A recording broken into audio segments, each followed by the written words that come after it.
Hi, in this tutorial I will show you how to use file history. So you can see here that I have some images, some folders on my computer. So first, open Control Panel and select File History.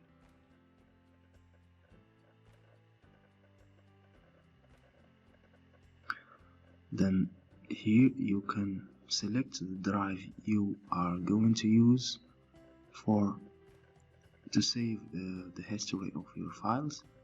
I'm going to use this, and you can add some folders to this exclude list, so these folders will be excluded from the history. For example, you can add the trash or the downloads folder or any other folder that you don't want to keep track of. Save the changes. Now go to advanced settings and select now after each 10 minutes I want to create a copy for my files, and now we can turn this file history on. You can see that in your backup drive some folders and files will be created.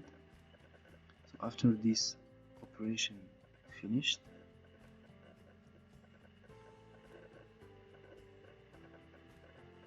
now you can see that if I remove some files and folders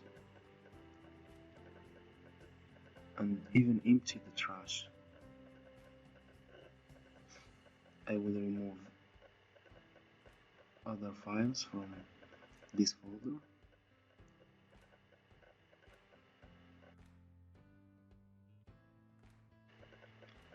Empty the trash.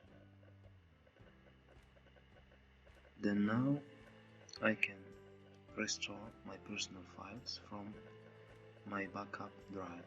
So I'm gonna select desktop and pictures and select this restore button. You can see that now my files are here. Now you can see, and also in the other folder you can see that I have my original files. Thank you for watching.